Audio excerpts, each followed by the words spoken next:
നമസ്കാരം. ഡീൽ വിവാദത്തിന് പുതിയ മാനം കൈവരുന്നു. ഒന്നല്ല 5 ഡീൽ എന്ന് വി ഡി സതീശന്റെ പുതിയ ലിസ്റ്റ്. പ്രതിരോധിക്കാൻ പുതിയതൊന്നും പിണറായിക്ക് പറയാനില്ല. കോലീബിയും നിയമവും ഓർമ്മിപ്പിച്ചാണ് മറുഡീൽ എന്ന പ്രതിരോധം. പാലക്കാട് തുടക്കമിട്ട ഡീൽ വിവാദത്തെ പൊളിച്ചെടുക്കാൻ നോക്കിയ ഐസക്കിന് കൈപൊള്ളി. പിഷാരടിയെ കോമാളി എന്ന് വിളിച്ചതിൽ നേരത്തോട് നേരം കൊണ്ട് ഖേദപ്രകടനം. എന്നാൽ പിഷാരടിക്ക് രാഷ്ട്രീയമില്ല, ഉള്ളത് പലസ്തീൻ വിരോധം എന്ന ഐസക്കിന്റെ ട്രാക്ക് മാറ്റൽ എന്തിന്റെ സൂചനയാണ്? അത് ഏറ്റെടുത്ത് പിഷാരടിയെ അരസംഖ്യ എന്ന് വിളിച്ച പാലക്കാട് ജില്ലാ സെക്രട്ടറിയുടെ ഉള്ളിലിരിപ്പ് എന്താണ്? ഡീലും കോമാളി വിവാദവും കളം നിറയുമ്പോൾ കൊണ്ടും കൊടുത്തും മുന്നേറുന്നതാര്? ഈ വിഷയമാണ് ബിഗ് ഡയലോഗ് ചർച്ച ചെയ്യുന്നത്. ഡീലും കോമാളിയും ഫാക്ടർ ആകുമോ?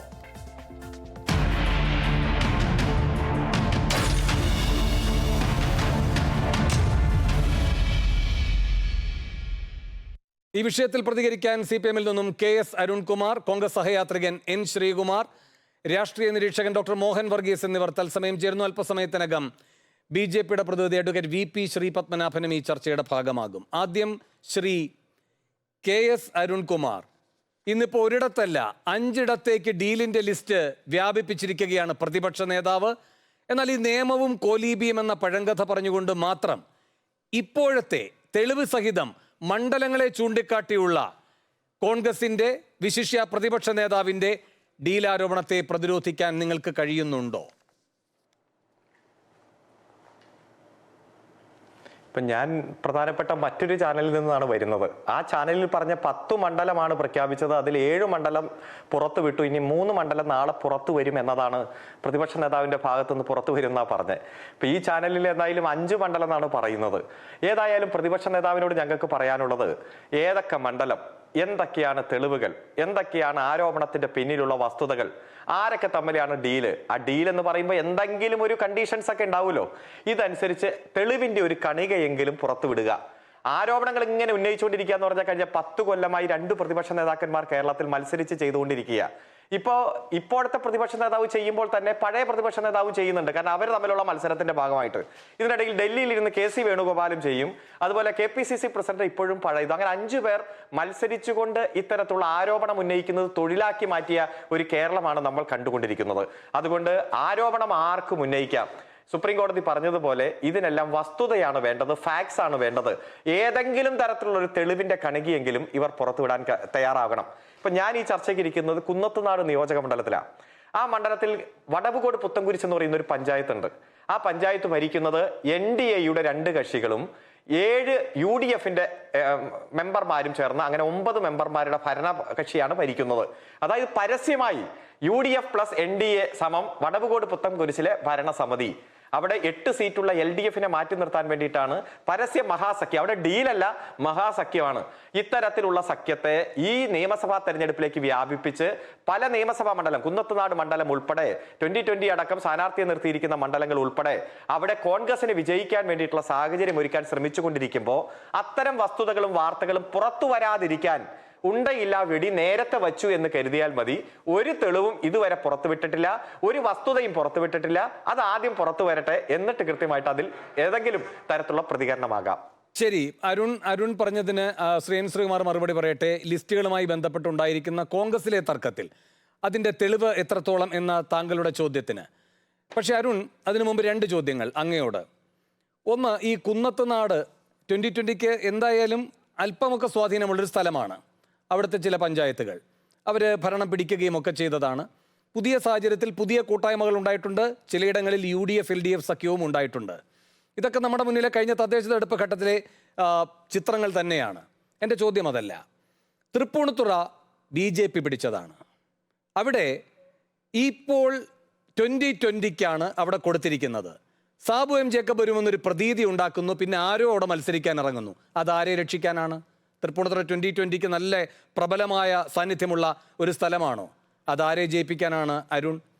ഇനി രണ്ടാമതായി ഒരു കാര്യം കൂടി. ഈ റാന്നിയിലെ സ്ഥാനാർത്ഥി നിങ്ങൾക്ക് വേണ്ടിയാണ് പ്രചാരണം നടത്തുന്നത്. ശബരിമലയുള്ള സ്ഥലത്ത് നിങ്ങൾക്ക് വേണ്ടി പ്രചാരണം നടത്താനാണ് അദ്ദേഹത്തിന് താല്പര്യമുള്ളത്. അദ്ദേഹത്തെ തിരുത്താൻ ശ്രമിക്കുകയാണ് കുമ്മനം അടക്കമുള്ളവർ. അപ്പോൾ അതെന്ത് അടിസ്ഥാനത്തിലാണ്? അതാരെ സഹായിക്കാൻ വേണ്ടിയാണ്? 2020-ക്ക് നല്ല ശക്തിയുള്ളൊരു സ്ഥലമാണോ റാന്നി? ഇതിന് രണ്ടിനുമുള്ള മറുപടി ചുരുക്കം വാക്കുകളിൽ. ഒറ്റ കാര്യം, അതിലൊരു പൊതുവസ്തുതയുണ്ട്. ഞാൻ ആരെയും ന്യായീകരിക്കാൻ വേണ്ടി പറയുകയല്ല. ഇപ്പോൾ ഒരു മുന്നണിയിലേക്ക് ഒരു കക്ഷി വന്നാൽ, ഘടക കക്ഷിയായിട്ട് മാറിക്കഴിഞ്ഞാൽ സീറ്റ് വിഭജനത്തിന്റെ ഭാഗമായി സീറ്റ് വിട്ടുകൊടുക്കും. ഇപ്പൊ അങ്ങേക്ക് അറിയാമായിരിക്കും, കഴിഞ്ഞ തവണ ഞങ്ങൾ തുടർച്ചയായിട്ട് വിജയിച്ച മണ്ഡലമാണല്ലോ പെരുമ്പാവൂര്. ശ്രീ സാജു പോൾ MLA ആയിരുന്നു. ഇപ്പൊ കേരള കോൺഗ്രസ് മാണി ഗ്രൂപ്പ് ഇടതുപക്ഷത്തിന്റെ ഭാഗമായിട്ട് വന്നപ്പോ പെരുമ്പാവൂർ സീറ്റ് ഞങ്ങൾ വിട്ടുകൊടുത്തതാ. ബി ഡി ദേവസ്യ ചാലക്കുടിയിൽ തുടർച്ചയായി ജയിച്ച CPM MLA ആയിരുന്നു. ചാലക്കുടി സീറ്റ് വിട്ടുകൊടുത്തതാ. പിറവം പലതവണ ഞങ്ങൾ വിജയിച്ച, ഞങ്ങൾക്ക് ശക്തമായിട്ടുള്ള വോട്ട് ബാങ്കുള്ള, രക്തസാക്ഷികളുടെ നാടായ കൂത്താട്ടുകുളം അടക്കം ഉൾപ്പെടുന്ന പ്രദേശം ഞങ്ങൾ മാണി ഗ്രൂപ്പിന് വിട്ടുകൊടുത്തു. ഞാൻ സൂചിപ്പിച്ചത് അങ്ങനെ ഒരു സാഹചര്യങ്ങളൊക്കെ ഉണ്ടായിട്ടുണ്ട്. കേരളത്തിന്റെ രാഷ്ട്രീയത്തിൽ, മുന്നണി രാഷ്ട്രീയത്തിന്റെ ഭാഗമായിട്ട് ഉണ്ടായിട്ടുണ്ട്. ഇവിടെ തൃപ്പൂണിത്തുറയിലെ ചോദ്യം താങ്കൾ ചോദിച്ചത് തന്നെയാണ് ഞങ്ങളും തിരിച്ചു ചോദിക്കുന്നത്. എന്തുകൊണ്ട് അവിടെ 21 സീറ്റ് മുനിസിപ്പാലിറ്റി, 20 സീറ്റ് CPM-ന്, ഒരു സീറ്റ് വ്യത്യാസത്തിൽ ഞങ്ങൾക്ക് ഭരണം നഷ്ടപ്പെട്ട മുനിസിപ്പാലിറ്റിയാണ്. അവിടെ BJP സ്ഥാനാർത്ഥിയെ നിർത്താതെ 2020 വന്നത് കെ ബാബു നിർത്തിയിരിക്കുന്ന UDF സ്ഥാനാർത്ഥിയെ സഹായിക്കാൻ വേണ്ടിയിട്ടാണ് എന്ന ആരോപണം ഞങ്ങൾ പൊതുസമൂഹത്തിൽ ഉന്നയിച്ചാണ്. അതുമായി ബന്ധപ്പെട്ടുള്ള തെളിവും ഞങ്ങൾ പുറത്തുവിടാൻ തയ്യാറാണ്. ഇപ്പൊ വടവുകോട് പുത്തൻകുരിശിലെ NDA UDF സഖ്യത്തിന്റെ വിവരം ഇന്ന് വൈകുന്നേരം പത്രസമ്മേളനം നടത്തി പുറത്തുവിട്ട ഒരു വ്യക്തി എന്ന രൂപത്തിൽ ഈ വിഷയത്തിലും തെളിവുകൾ ഞങ്ങൾ പുറത്തുവിടും. റാന്നി ശബരിമല മാറ്റുമോ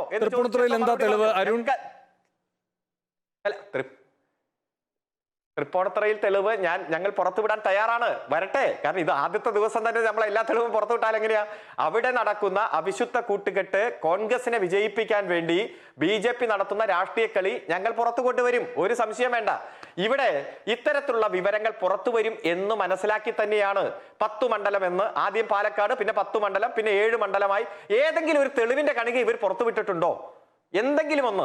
അല്ലാതെ ആരോപണം ആർക്കും ഉന്നയിക്കാം. ഹൈക്കോടതി, സുപ്രീം കോടതി ആരോപണം ആർക്കും ഉന്നയിക്കാം. വസ്തുതയാണ് വേണ്ടത്. ഒറ്റക്കാര്യം, റാന്നി ഈ ശബരിമല ചർച്ചാ വിഷയമായി മാറണം എന്ന് തന്നെയാണ് ഞങ്ങളുടെ അഭിപ്രായം.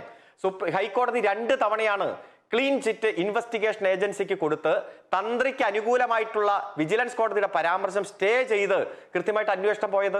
ഇത് ചർച്ചയായാലാണ് എങ്ങനെ നമ്പർ 10 ജനപദിൽ ഉണ്ണികൃഷ്ണൻ പോറ്റി എത്തി. ഉണ്ണികൃഷ്ണൻ പോറ്റിയുടെ വലതുവശത്ത് നിന്ന ആന്റണി, ഇടതുവശത്ത് നിന്ന അടൂർ പ്രകാശ്, UDF-ന്റെ കൺവീനർ, UDF-ന്റെ MP എങ്ങനെ 2 തവണ നമ്പർ 10 ജനപദിൽ എത്തി? എന്താണ് സോണിയാഗാന്ധിയുടെ കയ്യിൽ കെട്ടിച്ചു കൊടുത്തത്? എന്താണ് ഒരു പൊതി കയ്യിൽ കൊടുത്തത്? ചർച്ചയാകട്ടെ. അവിടെ ഹേമന്ത വിശ്വ ശർമ്മയ്ക്ക് പോലും എത്താൻ പറ്റാത്ത നമ്പർ 10 ജനപദിൽ പോറ്റിയുടെ ഒപ്പം പോവുകയാണ്. പോറ്റി അങ്ങ് ചെല്ലുകയാണ്. ഏത് ആന്റണിയുടെയും അടൂർ പ്രകാശിന്റെ കൂടെ. ഇതൊന്നുമല്ലല്ലോ അവിടുത്തെ തോമസ് എന്ന് പറയുന്ന NDA-യുടെ സ്ഥാനാർത്ഥി ഇതൊന്നുമല്ല പറയുന്നത്. അദ്ദേഹം പറയുന്നത് ഈ ശബരിമല വിഷയമേ ഉന്നയിക്കില്ല, ആരെയും കരിവാരിത്തേക്കാനില്ല, മണ്ഡലത്തിന്റെ വികസനവുമായി ബന്ധപ്പെട്ട കാര്യങ്ങൾ മാത്രമാണ് ചർച്ച ചെയ്യുക എന്നാണ്. അത് കുമ്മനത്തിന് പ്രയാസപ്പെട്ട് തിരുത്തേണ്ടി വരികയാണ്. കാരണം കുമ്മനത്തിന്റെ വിജയസാധ്യത അടക്കം ബാധിക്കുന്ന ഒരു തിരിച്ചടിയാണ് ഈ പറയുന്ന NDA സ്ഥാനാർത്ഥിയുടെ പ്രതികരണത്തിൽ നിന്നുണ്ടാകുന്നത്. അപ്പൊ ആ ചോദ്യം BJP പ്രതിനിധി വരുമ്പോൾ താങ്കൾ ചോദിക്കുക, എന്തുകൊണ്ടാണ് ഇങ്ങനെയൊക്കെ മാറ്റി പറയുന്നത്? പക്ഷെ ഞങ്ങൾ ഇത് ശക്തമായിട്ടുള്ള പ്രചരണ ആയുധമായി തന്നെ മാറ്റിയിട്ടുണ്ട്. കാരണം ഞങ്ങൾക്കും അറിയണം, സത്യം അറിയണം. ഇവിടെ പലതരത്തിൽ നുണ പ്രചരിപ്പിച്ച് ഇത് ഡൈവേർട്ട് ചെയ്യാൻ നീക്കിയ നീക്കങ്ങളെയെല്ലാം ശരിയുടെ പാതയിൽ നിന്നുകൊണ്ട് അത് ജനസമക്ഷത്തിൽ കൊണ്ടുവന്ന് ഞങ്ങളാണ്. അതുകൊണ്ട് ഞങ്ങൾ ഇതെല്ലാം ചർച്ച BJP-യുടെ പ്രതിനിധിയോട് ചോദിച്ച് അതിന്റെ വ്യാഖ്യാനം അവരുടേത് എന്താണ് എന്നറിയുന്നതിനേക്കാൾ പരമപ്രധാനമാണ് ആ തെരഞ്ഞെടുപ്പിൽ നിങ്ങളെ നേരിടുന്ന സ്ഥാനാർത്ഥി തന്നെ പറയുകയാണ്, നിങ്ങളെ ഏറ്റവും പ്രതിരോധത്തിലാക്കാൻ കഴിയുന്ന ശബരിമല ഉള്ള ആ മണ്ഡലത്തിൽ, ശബരിമല ക്ഷേത്രമുള്ള ആ മണ്ഡലത്തിലെ സ്ഥാനാർത്ഥി പറയുകയാണ്, ഞാനത് പ്രചാരണ വിഷയമാക്കില്ല എന്ന്. അതിനപ്പുറം ഇനി എന്ത് വ്യാഖ്യാനമാണ് വേണ്ടത്? വ്യാഖ്യാനം വേണ്ടത് അവ്യക്തത ഉള്ളപ്പോഴാണല്ലോ. വളരെ വ്യക്തമാണ് അടിയിൽ. ഞാൻ അങ്ങയിലേക്ക് വരാം. ശ്രീ N. ശ്രീകുമാർ, ഇവിടെ KS അരുൺകുമാർ ചൂണ്ടിക്കാട്ടുന്നതിൽ നല്ല യുക്തിഭദ്രമായ ഒരു വസ്തുതയുണ്ട്. ഇന്നിപ്പോൾ പ്രതിപക്ഷ നേതാവ് പറഞ്ഞിരിക്കുന്നത് 5, പാലക്കാട് ഉൾപ്പെടെയാണ്. പാലക്കാടാണ് കഴിഞ്ഞ ദിവസം പറഞ്ഞത്. ഇന്നിപ്പോൾ പറഞ്ഞിരിക്കുന്നത് കാസർഗോഡ്, മഞ്ചേശ്വരം, റാന്നി, കോന്നി, അങ്ങനെ 5. ഇന്ന് രമേശ് ചെന്നിത്തല ഏറ്റുമാനൂർ പറഞ്ഞു. പ്രതിപക്ഷ നേതാവിൻ്റെ ലിസ്റ്റിൽ അതില്ല. തൃപ്പൂണിത്തുറ കോൺഗ്രസിൻ്റെ പ്രതിനിധികൾ ചർച്ചയിൽ പങ്കെടുത്ത് പറയുകയാണ്, പ്രതിപക്ഷ നേതാവിൻ്റെ ലിസ്റ്റിലില്ല. മുരളീധരൻ വട്ടിയൂർക്കാവ് പറയുന്നു, ആരുടെ ലിസ്റ്റിലാണ് ഉള്ളത്? നെയ്യാറ്റിങ്കര സനല് പറയുന്നു, പാറശാല, ആരുടെ ലിസ്റ്റാണ് ഉള്ളത്? ഇങ്ങനെ ഒരു പിടി UDF സ്ഥാനാർത്ഥികൾ അവിടെ ഡീല് ഇവിടെ ഡീല് എന്ന് പറഞ്ഞുകൊണ്ടിരിക്കുകയാണ്. പക്ഷെ പ്രതിപക്ഷ നേതാവിൻ്റെ ലിസ്റ്റിൽ അതൊന്നുമില്ല എന്ന് മാത്രമല്ല, ഇന്ന് 5, അടുത്ത ദിവസം ബാക്കി പറയുമെന്ന് പറയുന്നു. ഇങ്ങനെ സ്വന്തം മുന്നണിയെ തന്നെ പ്രതിരോധത്തിലാക്കുന്ന ഒന്നായി പ്രതിപക്ഷ നേതാവിൻ്റെ ലിസ്റ്റ് ചുരുങ്ങുന്നത് നിങ്ങൾക്ക് എന്താണ് അതിൽ ന്യായീകരിക്കാൻ കഴിയുന്നത്?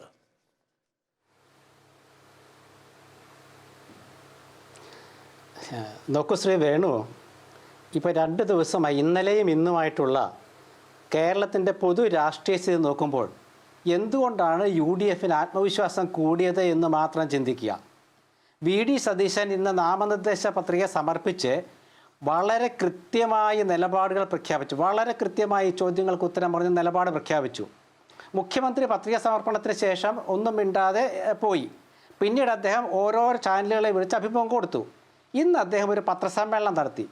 ആ പത്രസമ്മേളനത്തിൽ അദ്ദേഹം പറഞ്ഞ കാര്യങ്ങളൊന്നും ഞാൻ പറയുന്നില്ല, ഒന്നും പുതുമയുള്ളതുമല്ല. ഇരുണ്ട കാലം ഞങ്ങൾ അങ്ങനെ ചെയ്തു എന്നൊക്കെ പറഞ്ഞ് സ്ഥിരമുള്ള ഒരു പ്രസംഗം. അവസാനം അദ്ദേഹത്തോടൊരു ചോദ്യം ചോദിച്ചു. സുധാകരൻ്റെ സമയമായി ബൈക്ക് ഓഫ് ചെയ്തു. എന്തുകൊണ്ടാണ് മുഖ്യമന്ത്രിക്ക് ആത്മവിശ്വാസം നഷ്ടപ്പെട്ടത്? എന്തുകൊണ്ടാണ് മുഖ്യമന്ത്രിക്ക് ഭരണ നേട്ടങ്ങൾ പറയാനൊരു വൈമുഖ്യം? എന്തുകൊണ്ടാണ് ആരോഗ്യരംഗത്തെക്കുറിച്ച് മാത്രം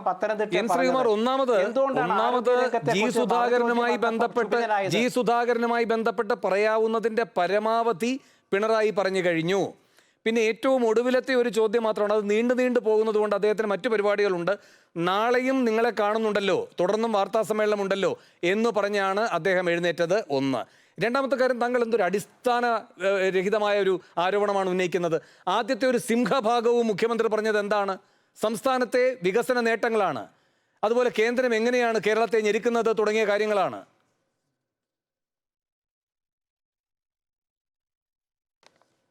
നോക്കൂ വേണു, നിങ്ങൾക്ക് മുഖ്യമന്ത്രിയെ ന്യായീകരിക്കാനുള്ള എല്ലാ അവകാശമുണ്ട്. പക്ഷേ പൊതുജനങ്ങളുടെ മനസ്സറിഞ്ഞിട്ടാണ് ഞാൻ പറയുന്നത്. എന്തുകൊണ്ട് UDF ഇപ്പോൾ ആത്മവിശ്വാസം കൂടി 24 മണിക്കൂറുണ്ട്? എന്തുകൊണ്ട് LDF ആത്മവിശ്വാസം കുറഞ്ഞു? നമ്മൾ ഡീലൊക്കെ ചർച്ച ചെയ്യുന്നില്ലേ വേണു?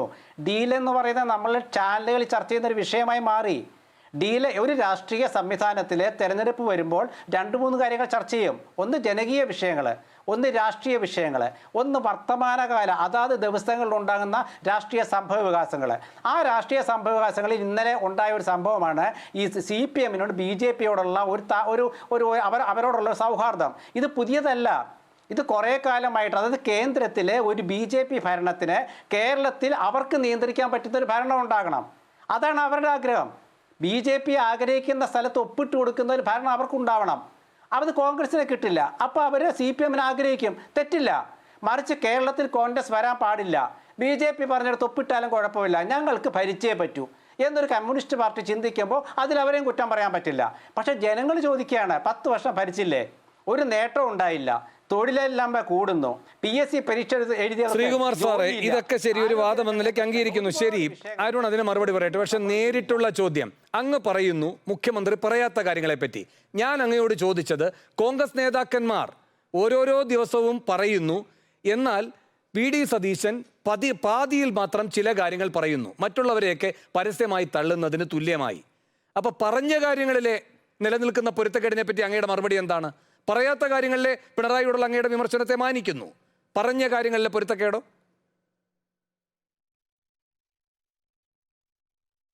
പറഞ്ഞ കാര്യങ്ങളിൽ പൊരുത്തക്കേട് ഇല്ലെന്നാണ് ഞാൻ ആദ്യം പറഞ്ഞത്. അതാണ് കൃത്യമായ നിലപാടെന്ന് ഞാൻ പറഞ്ഞത്. 5 ലിസ്റ്റ് ആണോ സാറേ? അല്ല, ഒരു സെക്കൻഡ്.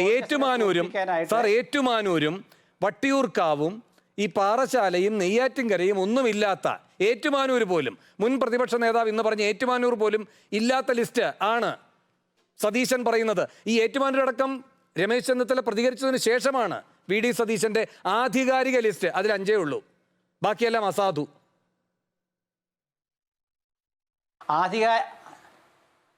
ആധികാരിക ലിസ്റ്റ് ഒന്നും വെറുതെ പറയണ്ട.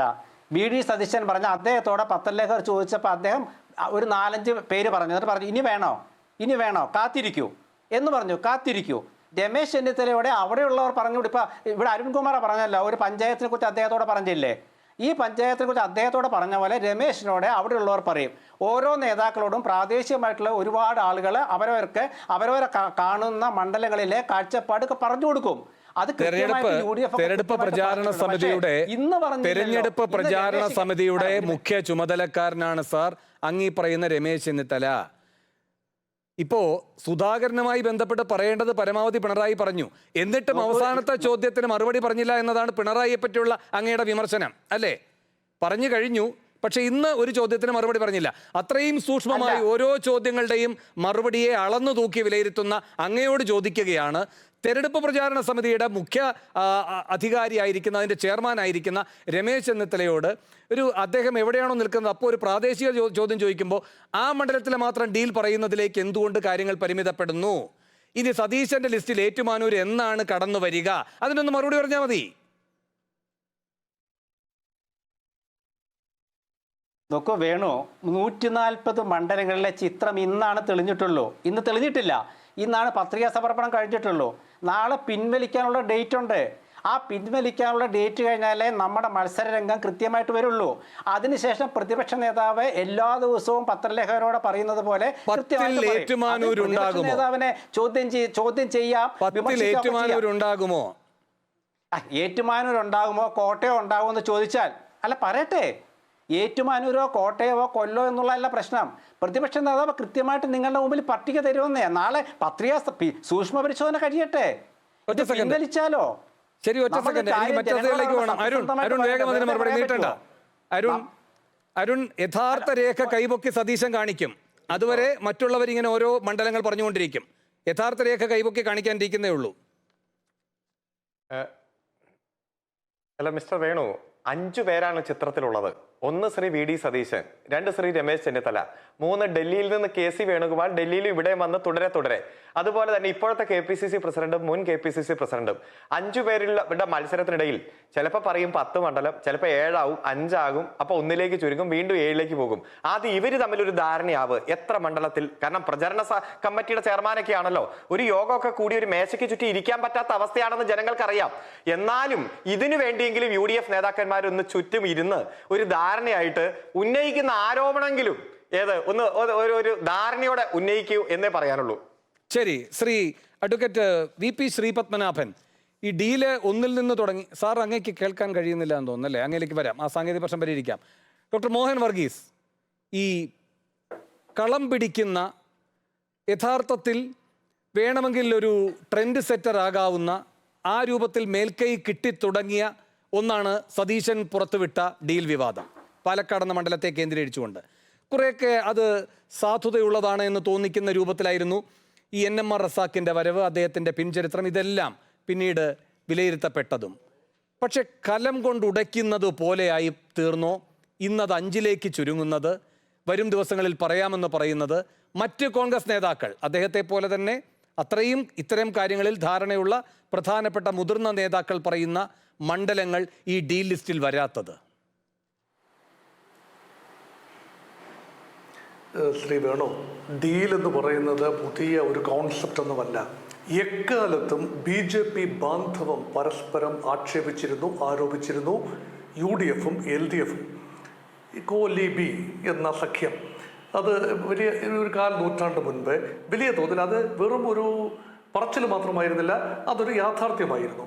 അത് അന്നത്തെ രാഷ്ട്രീയ സാഹചര്യത്തിൽ ഒരുപക്ഷെ ഇടതുപക്ഷ വിരുദ്ധരെല്ലാവരും കൂടി ചേർന്ന് ബേപ്പൂർ, വടകര, കുന്ദമംഗലം മോഡൽ എന്ന രൂപത്തിൽ കൊണ്ടുവന്നു.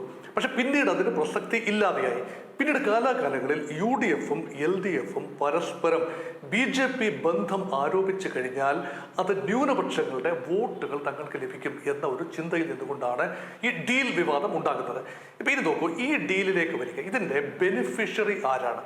യഥാർത്ഥത്തിൽ ഒരു ഡീല് കൊണ്ടുണ്ടാകേണ്ടത് ആരെങ്കിലും സ്വയം ചില വോട്ടുകൾ, തങ്ങളുടെ വോട്ടുകൾ ത്യജിക്കുക, മറ്റൊരു പാർട്ടിക്ക് ജയിച്ചു വരാനുള്ള സാഹചര്യം ഉണ്ടാവുക. അതിന് ലോജിക്കിലേക്ക് നമുക്ക് ആദ്യം ഒന്ന് കടക്കാം. ലോജിക്ക് എന്താണ്? ടൈറ്റ്ലി കോൺടെസ്റ്റഡ് ഒരു മത്സരമാണിത് ബിറ്റ്വീൻ UDF ആൻഡ് LDF. ചില മണ്ഡലങ്ങളിലെങ്കിലും ത്രികോണത്തിന്റെ പ്രതീകം ഉണ്ടാകുന്നു എങ്കിൽ പോലും യഥാർത്ഥത്തിൽ മത്സരം മുഖ്യമന്ത്രി സ്ഥാനത്തിന് വേണ്ടി, ഭരണത്തിന് വേണ്ടിയുള്ള മത്സരം UDF സംവിധാനവും LDF സംവിധാനവും തന്നെയാണ്. അപ്പൊ അവിടെ ഓരോ സീറ്റും വളരെ നിർണായകമാകുന്നു. അപ്പോൾ അതുകൊണ്ട് കൃത്യമായി 71 എന്ന മാജിക് നമ്പർ ലഭിക്കണമെങ്കിൽ ഒരു 4-5 സീറ്റുകൾ അത് ഒരു ആശയക്കുഴപ്പം ഉണ്ടാക്കി വെക്കുകയാണെങ്കിൽ അതിൻ്റെ അനുരണങ്ങൾ പ്രതിഫലനങ്ങൾ മറ്റ് സീറ്റുകളിലും ഉണ്ടാകും എന്ന ഒരു യുക്തിയിൽ നിന്നുകൊണ്ടാണ് പാലക്കാട് ഡീൽ എന്ന വിവാദം ഉണ്ടാകുന്നത്. പാലക്കാട് അൺഫോർച്ചുനേറ്റ്ലി ഓർ ഫോർച്ചുനേറ്റ്ലി വളരെ ദുർബലൻ എന്ന് പൊതുവെ കരുതപ്പെടുന്ന റസാഖ് എന്ന സ്ഥാനാർത്ഥി CPM ഫീൽഡ് ചെയ്യുന്നു, ഇടതുപക്ഷം ഫീൽഡ് ചെയ്യുന്നു.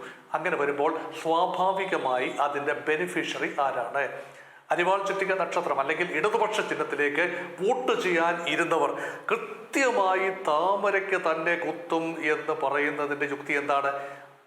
എൻ്റെ യുക്തി മേൽത്തട്ടിൽ ഡീലിനെ കുറിച്ച് ചിന്തിക്കാം, ഒരു ദുർബല സ്ഥാനാർത്ഥിയെ നിർത്തിക്കൊടുക്കാം. പക്ഷെ യഥാർത്ഥത്തിൽ പോളിംഗ് ബൂത്തിൽ എത്തി ശ്രീ വേണു വോട്ട് ചെയ്യേണ്ടത് ആരാണ്? അണികളാണ്, സമ്മതിദായകരാണ്, വോട്ടർമാരാണ്. ഈ വോട്ടർമാരെ കൊണ്ട് എക്കാലത്തും താമരയ്ക്ക് കുത്തി ശീലിച്ച ആളുകളെ കൊണ്ട് എങ്ങനെയാണ് അരിവാൾ ചുറ്റിക്കൊക്കെ കുത്തിക്കുക അല്ലെങ്കിൽ തിരിച്ച് കൈപ്പത്തിക്ക് കുത്തിക്കുക? വളരെ ബുദ്ധിമുട്ടുള്ളൊരു കാര്യമാണ്. അതുകൊണ്ട് എൻ്റെ ഒരു സജഷൻ എന്ന് പറയുന്നത് ഒരു ഡീലിനെ കുറിച്ച്, മേൽത്തട്ടിൽ ഒരു ഡീലിനെ കുറിച്ചുള്ള ഒരു സൂചനകൾ ഒരുപക്ഷെ അത് യാഥാർത്ഥ്യമായിരിക്കാം. എവിടെയെങ്കിലുമൊക്കെ വീക്ക് കാൻഡിഡേറ്റിനെ നിർത്തിക്കൊടുക്കാം. അല്ലെങ്കിൽ ഘടകകക്ഷികൾക്ക് 2020 പോലെയുള്ള ഘടകകക്ഷികൾക്ക് റാന്നി സീറ്റിൽ, എൻ്റെ മണ്ഡലമാണ്, എനിക്ക് വോട്ടുള്ള മണ്ഡലമാണ് റാന്നി മണ്ഡലം, അവിടെ ഞാൻ പോലും കേട്ടിട്ടില്ലാത്ത ഒരു സ്ഥാനാർത്ഥിയെ NDA മുന്നണി 2020 പേരിൽ, അവിടെ 2020 പേരുകളുള്ളതായി എനിക്കറിയില്ല. റാന്നി മണ്ഡലത്തിൽ എവിടെയും 2020 സാന്നിധ്യം ഉള്ളതായി എനിക്കറിയില്ല. പക്ഷെ ഉണ്ടായിരിക്കാം. അങ്ങനെ ഒരു സ്ഥാനാർത്ഥിയെ അവിടെ നിർത്തുന്നു. അപ്പം ആ ഒരു തോമസ് എന്ന് പറഞ്ഞൊരു സ്ഥാനാർത്ഥി അവിടെ വരികയാണ്. പെട്ടെന്ന് ബ്ലസൻ എന്നാണ് അദ്ദേഹത്തിന് വിളിപ്പേരെന്നാണ് ഞാൻ മനസ്സിലാക്കുന്നത്. അദ്ദേഹം യാതൊരു രീതിയിലും NDAയുടെ നിലപാടുകൾ എടുത്തു പറയാതെ, രാഷ്ട്രീയമായി യാതൊരു നിലപാടുകളും എടുക്കാതെ ശബരിമലയെക്കുറിച്ച ചോദ്യത്തിന് ഉരുണ്ട് കളിക്കുകയാണ്. ഇത് വലിയ തോതിലാണ് UDF മുതലാക്കിയ ചില ടെലിവിഷൻ ചാനലുകൾ ഉൾപ്പെടെ അത് കാര്യമായി ആംപ്ലിഫൈ ചെയ്തപ്പോൾ അപകടം മണത്തു. BJP എസ്റ്റാബ്ലിഷ്മെന്റ് അപകടം മണത്തു. BJPക്ക് ഏറ്റവും അധികം വിജയസാധ്യതയുള്ള പത്തനംതിട്ട ജില്ലയിലെ മണ്ഡലം അത് ആറന്മുള മണ്ഡലമാണ്. അവിടെ മത്സരിക്കുന്ന കുമ്മനം രാജശേഖരൻ വലിയ പ്രതീക്ഷയോടെ മത്സരിക്കുന്നു. കുമ്മനം രാജശേഖരനെ ഉൾപ്പെടെ സമ്മർദ്ദത്തിലാക്കുന്ന രീതിയിലാണ് ശബരിമല സന്നിധാനം നിലകൊള്ളുന്ന റാന്നി നിയമസഭാ സെഗ്മെന്റിലെ NDA സ്ഥാനാർത്ഥിക്ക് അതേക്കുറിച്ചൊരു അഭിപ്രായമില്ല, ശബരിമല സ്വർണ്ണക്കൊള്ളയെ കുറിച്ച് അഭിപ്രായമേ ഇല്ല എന്ന് പറഞ്ഞാൽ അതിനർത്ഥം ഒരു രാഷ്ട്രീയ പാപ്പരത്വം എന്നതാണ് പ്രഥമ ദൃഷ്ട്യ. അതിനർത്ഥം ഒരു ഡീൽ എന്നാണോ? അവിടെ ആ ഡീലിന്റെ ബെനിഫിഷ്യറി ആരാണ്? LDFന്റെ ഘടകകക്ഷിയായ ഒരു കേരള കോൺഗ്രസിന്റെ സ്ഥാനാർത്ഥിയാണ് പ്രമോദ് നാരായണൻ എന്ന വ്യക്തിയാണ്, മുൻ MLA അല്ലെങ്കിൽ ഇപ്പോഴത്തെ നിലവിലെ MLA. ആ വ്യക്തിയെ ജയിപ്പിച്ചെടുക്കണം എന്ന വാശി ഇടതുപക്ഷത്തിന് എങ്ങനെയാണ് ഉണ്ടാവുക? ഒരുപക്ഷെ CPMന്റെ VN വാസ്തവനെ ഏറ്റുമാനൂർ മണ്ഡലത്തിൽ വിജയിപ്പിച്ചെടുക്കാനായി ഒരു അഡ്ജസ്റ്റ്മെന്റ് എന്ന് പറഞ്ഞാൽ നമുക്ക് മനസ്സിലാക്കാം. ചെങ്ങന്നൂർ സീറ്റിൽ വലിയ ജഗജില്ലനായ ആളാണ്, ഘടാഘടിയനായ ആളാണ് തീർച്ചയായും നമ്മുടെ മന്ത്രിയായ സജി ചെറിയാനെ ജയിപ്പിച്ചെടുക്കാൻ അത്ര പേര് കേട്ട ഒരു സ്ഥാനാർത്ഥി അല്ല. ഒരുപക്ഷെ സന്ദീപ് വാചസ്പതിയെ നിർത്തും എന്ന് പ്രതീക്ഷിച്ചിരുന്നിടത്ത് താരതമ്യേന ഒരു അപ്രസക്തമായ ഒരു മുഖമാണ് NDA മുന്നോട്ട് വെച്ചിരിക്കുന്നത്. അപ്പൊ അവിടെ നേരിട്ടുള്ളൊരു മത്സരത്തിന്റെ പ്രതീതി ചെങ്ങന്നൂർ മണ്ഡലത്തിൽ ഉണ്ടാകുമ്പോൾ അതിന്റെ ബെനിഫിഷ്യറി ആകുന്നത് ഇടതുപക്ഷം തന്നെയാണ്, സജി ചെറിയാൻ തന്നെയാണ് എന്ന് എങ്ങനെ ഉറപ്പു പറയാൻ പറ്റും? എൻ്റെ പോയിന്റ് ഇതാണ്. മേൽത്തട്ടിൽ ഡീലിനെ കുറിച്ച് നമുക്ക് വേണമെങ്കിൽ ലോജിക്കലായിട്ട് ചിന്തിക്കാം. പക്ഷെ താഴെ തട്ടിലേക്ക് ആ ഡീലിനെ ട്രാൻസ്ലേറ്റ് ചെയ്ത് കൊണ്ടുവരുമ്പോൾ എങ്ങനെയാണ് വർക്കൗട്ട് ചെയ്യുക? അങ്ങനെയെങ്കിൽ പാലക്കാട്ടെ കുറിച്ച് ഒരു ആരോപണം ഉന്നയിക്കാമല്ലോ. അവിടെ അറിയപ്പെടുന്ന സ്ഥാനാർത്ഥി തീർച്ചയായും രാഷ്ട്രീയ കേരളം വലിയ പ്രതീക്ഷയോടെ നോക്കുന്ന ഒരു സ്ഥാനാർത്ഥിയാണ് BJPയുടെ നേതാവ്, വനിതാ സ്ഥാനാർത്ഥി. അപ്പൊ അവിടെ തീർച്ചയായും ശോഭാ സുരേന്ദ്രൻ വലിയൊരു ഫാക്ടറാണ്. ശോഭാ സുരേന്ദ്രൻ ജയിച്ചു വരാനായി ഒരു ദുർബല സ്ഥാനാർത്ഥിയെ, ഒരു സിനിമാ രംഗത്തു നിന്ന് കടന്നു വരുന്ന ഒരാൾ അല്ലെങ്കിൽ മറ്റൊരു റിയാലിറ്റി ഷോ രംഗത്തു നിന്ന് കടന്നു വരുന്ന ഒരാളെ നിർത്തി എന്ന് ഇടതുപക്ഷം ആരോപിച്ചാൽ അതിന് കോൺഗ്രസ് മറുപടി പറയേണ്ടി വരില്ലേ? ഇടതുപക്ഷത്തിന്റെ സ്ഥാനാർത്ഥി ദുർബലനാണ്, NMR റസാഖ് സമ്മതിക്കുന്നു. പക്ഷെ കോൺഗ്രസ് സ്ഥാനാർത്ഥിയും ദുർബലൻ എന്ന് പറയാനാവില്ല എങ്കിലും തീർച്ചയായും ഒരു ക്വസ്റ്റ്യനബിൾ ആണ്, ഒരു പൂർണ്ണ രാഷ്ട്രീയ അസ്തിത്വം അവകാശപ്പെടാനാവാത്ത. എന്നാൽ കോൺഗ്രസ് ശ്രീ എൻ ശ്രീകുമാർ ഒന്ന് കൈ ഉയർത്തുന്നുണ്ട്. ഒറ്റ സെക്കൻഡ് സാർ, അങ്ങേക്കൊരു മറുപടി ഉണ്ട്, അങ്ങേക്കൊരു മറു ചോദ്യമുണ്ട്. ശ്രീ എൻ ശ്രീകുമാർ വേഗം, എന്നിട്ട് എനിക്ക് BJP പ്രതിനിധിയിലേക്ക് പോകണം.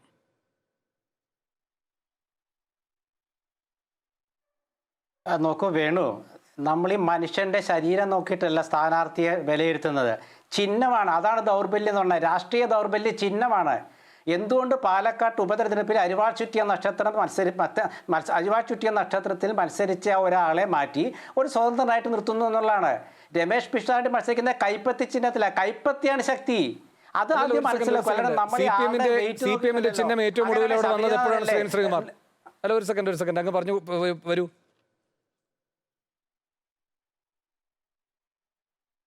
അല്ലല്ല, ഞാൻ പറഞ്ഞ അതാണെന്ന് പറയുന്നത്. അതാണ് പാലക്കാട്ട് CPM-ന്റെ ചിഹ്നം എപ്പോൾ വന്നാലും വന്നില്ലെങ്കിലും അവിടെ ചിഹ്നമാണ് കാര്യം. അല്ലല്ല പാലക്കാടിന്റെ കാര്യത്തിലേക്ക് പ്രത്യേകം വരാം. പാലക്കാടിന്റെ കാര്യം പ്രത്യേകം വരാം. പാലക്കാട് എന്ന ജില്ലയെയും പാലക്കാട് എന്ന മണ്ഡലത്തിലെയും പ്രത്യേകം വരാം.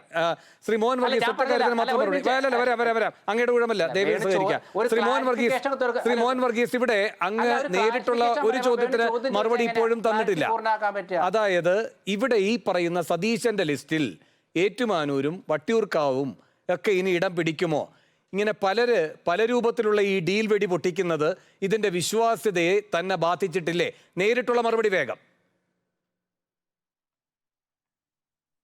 തീർച്ചയായും വിശ്വാസ്യതയെ ബാധിച്ചിട്ടുണ്ട് എന്ന് പ്രഥമ ദൃഷ്ടിയാ കരുതാം. കാരണം ഡീൽ ഉണ്ട് എന്ന് പറഞ്ഞാൽ ഏതെല്ലാം മണ്ഡലത്തിലാണ് ഡീൽ ഉള്ളത് എന്ന് തെളിച്ചു പറയേണ്ടതുണ്ട്. അത് മാത്രമല്ല, ഡീലിന്റെ ബെനിഫിഷ്യറി ആരാണ്?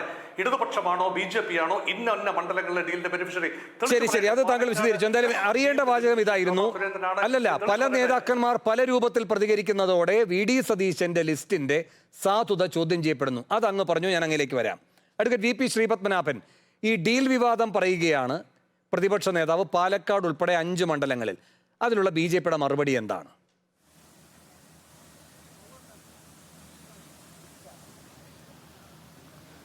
എൻ്റെ വേണു, കേരള ഉൾപ്പെടെ 5 സംസ്ഥാനങ്ങളിൽ ഇലക്ഷൻ നടക്കുകയല്ലേ.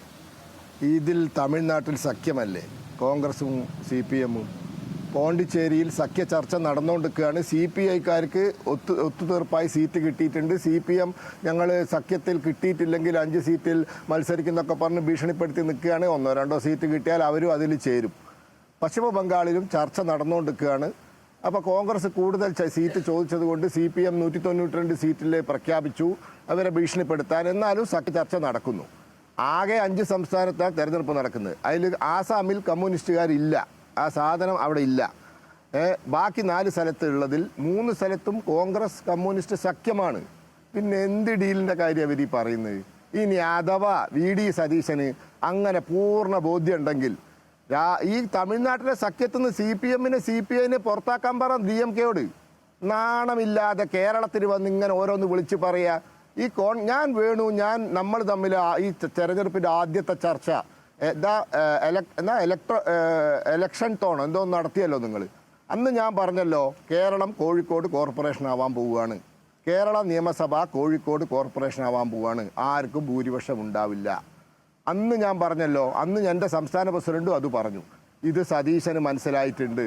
സതീശന് മാനസിക നില തെറ്റിയിട്ടുണ്ട്. സതീശൻ സ്വബോധത്തിലല്ല. കാരണം ഇത് നടക്കാത്ത കാര്യമാണ്. കോൺഗ്രസിനെ കൊണ്ടാവില്ല, CPM-നെ കൊണ്ടും ആവില്ല. ഞങ്ങളുടെ ശക്തമായ പ്രാതിനിധ്യം നിയമസഭയിൽ ഉണ്ടാവും. ഇത് കോഴിക്കോട് കോർപ്പറേഷനാവും. ആദ്യത്തെ ചർച്ചയിൽ ഞാൻ വേണുവിനോട് പറഞ്ഞു ഇത് കോഴിക്കോട് കോർപ്പറേഷനാവും കേരള നിയമസഭ. ഇത് ഇവർക്ക് ഇത് മനസ്സിലാക്കിയത് കോൺഗ്രസ്സുകാർക്ക് ഇത് മനസ്സിലായിട്ടുണ്ട്. അതുകൊണ്ടാണ് ഈ പിച്ചും പേയും വിളിച്ചു പറയുന്നത്. അല്ലെങ്കിൽ DMK-യോട് പറഞ്ഞിട്ട് ഇവരെ പിടിച്ച് പുറത്താക്കാൻ പറ. ശരി, ശ്രീ ശ്രീപത്മനാഭൻ, അങ്ങ് കേരളത്തിന് പുറത്തുള്ള 4ഇടത്തെ സഖ്യത്തെ പറ്റി പറയുന്നു. പക്ഷേ ഇന്ത്യ മുഴുവൻ ആ സഖ്യമല്ല, തെരഞ്ഞെടുപ്പ് ധാരണയുണ്ട്. അതാണല്ലോ നിങ്ങൾ ഇന്ത്യ മുന്നണി എന്നും പറയുന്ന ആ കൂട്ടായ്മയുള്ളത്. അപ്പോൾ അതിനകത്ത് തെറ്റായ ഒന്നുമില്ല. കാരണം അതിൽ മുന്നോട്ട് വെക്കുന്ന രാഷ്ട്രീയ യുക്തിയുണ്ട്. BJP ശക്തമായ പ്രസ്ഥാനം തന്നെയാണ്. BJPയെ ഒറ്റയ്ക്ക് നേരിടാൻ കഴിയുന്ന ഒരു പ്രതിപക്ഷ പാർട്ടിയില്ല. അപ്പോൾ സംയുക്തമായി അതിനെ നേരിടുക, അതൊരു രാഷ്ട്രീയ നീക്കമാണ്. അത് പരസ്യമായി പറഞ്ഞുകൊണ്ട് തന്നെയാണ് മുന്നോട്ട് വന്നിട്ടുള്ളതും. അതവിടെ നിൽക്കട്ടെ. പക്ഷേ അങ്ങ് കേരളത്തിന് പുറത്തേക്ക് കിടക്കുമ്പോൾ എൻ്റെ ചോദ്യം പാലക്കാട് നിന്നാണല്ലോ തുടങ്ങിയത് നമ്മൾ. പാലക്കാട് ഇന്ന് അവിടുത്തെ ജില്ലാ സെക്രട്ടറി EN സുരേഷ് ബാബു പറയുകയായിരുന്നു, കഴിഞ്ഞ തദ്ദേശത്തിൽ വടക്കഞ്ചേരി പഞ്ചായത്തിൽ BJPയും കോൺഗ്രസും ഒറ്റ സ്ഥാനാർത്ഥിയെ നിർത്തി, പൊതു സ്ഥാനാർത്ഥിയായിരുന്നു. വണ്ടാഴി പഞ്ചായത്തിലും അത് തന്നെയായിരുന്നു നില. അപ്പോൾ ഇതാണ് കഴിഞ്ഞ തദ്ദേശ തെരഞ്ഞെടുപ്പിലെ നിങ്ങളുടെ കൂട്ടായ്മ. അത് ഡീലിൻ്റെ ഒരു എന്താ പറയണ്ടേ ടെസ്റ്റ് ഡോസ് ആയിരുന്നു എന്ന് CPM ആരോപിച്ചാൽ അതിനുള്ള മറുപടി എന്താണ്? 1. 2008 മണ്ഡല പുനർനിർണയത്തിന് ശേഷം പാലക്കാട് ജില്ലയിൽ പാലക്കാട് മണ്ഡലത്തിലെ രാഷ്ട്രീയ വോട്ടിന്റെ ശക്തി CPM-ന് കുറഞ്ഞുവെന്ന് CPM തന്നെ സമ്മതിക്കുന്നുണ്ട്. അവിടെയാണ് ശ്രീകുമാർ സാർ അങ്ങ് പറഞ്ഞ ചിഹ്നത്തിന്റെ പ്രശ്നം വരുന്നത്. അതിലേക്ക് വരാം നമുക്ക്. ശ്രീ ശ്രീപത്മനാഭൻ, പാലക്കാട് മണ്ഡലത്തിൽ മാത്രം രാഷ്ട്രീയ വോട്ടിന്റെ ശക്തി CPM-ന് കുറഞ്ഞുവെന്ന് അവർ തന്നെ സമ്മതിക്കുന്നു മണ്ഡല പുനർനിർണയത്തിന് ശേഷം.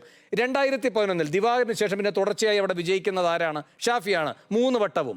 ആ 3 വട്ടവും സംഭവിക്കുന്ന എന്താണ്? അവിടെ നിന്ന് C കൃഷ്ണകുമാർ, നിങ്ങൾക്കവിടെ ഇറക്കാൻ കഴിയുന്ന ശക്തനായ സ്ഥാനാർത്ഥി, മലമ്പുഴയിലേക്ക് പോവുകയാണ്. ഷാഫി അവിടെയുണ്ടോ? അപ്പം മലമ്പുഴയിലേക്ക് പോകും ശ്രീകൃഷ്ണകുമാർ. അപ്പൊ ഇതൊക്കെ എന്ത് ഡീലിന്റെ സൂചനകളായിരുന്നു?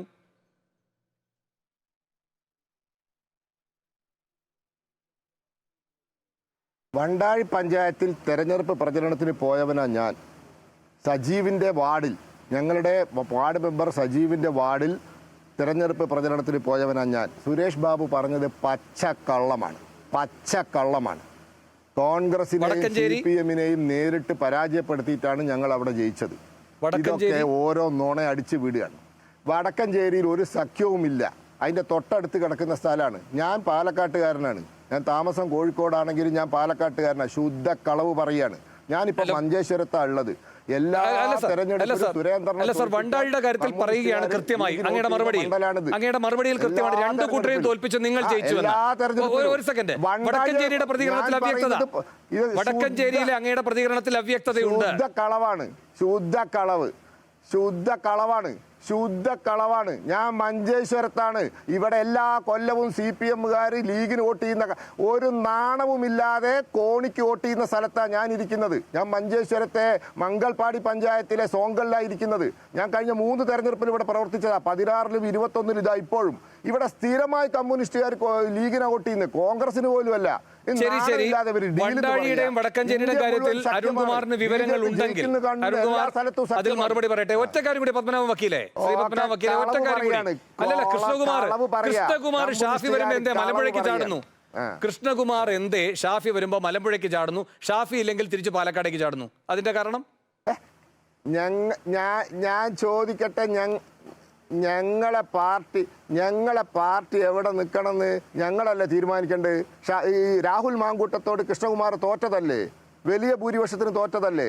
പിന്നെ അയാൾ നാട്ടിലുള്ള എല്ലാ പെണ്ണുങ്ങളെടുത്തും പോയതിനെ കൊണ്ട് ഇപ്പൊ കോൺഗ്രസ് കുളമായതിന് ഞങ്ങൾ എന്താക്കാനാ? പെണ്ണ് കേസിൽ പ്രതിയായി MLA സബ് ജയിലിൽ കിടക്കുക. ആളുകൾ MLA കണ്ട് നിവേദനം കൊടുക്കാൻ സബ് ജയിലിൽ പോകേണ്ട അവസ്ഥ ഉണ്ടാക്കിയത് ഈ ഷാഫിയല്ലേ? അതല്ലേ ഈ കോൺഗ്രസിന് ഇന്നത്തെ അവസ്ഥയ്ക്ക് ഞങ്ങളെ ഉത്തരവാദി? അല്ലല്ല, അങ്ങയുടെ മറുപടി മാങ്കൂട്ടത്തിലുമായി ബന്ധപ്പെട്ട വിമർശനം നടക്കട്ടെ. അങ്ങയുടെ മറുപടി ഇതാണ്. ഷാഫി വരുമ്പോ കൃഷ്ണകുമാർ പോകുന്നതിനെ പറ്റിയുള്ള അങ്ങയുടെ മറുപടി വിചിത്രമാണ്. അത് ഞങ്ങൾ തീരുമാനിക്കുന്നതല്ലേ എന്ന്.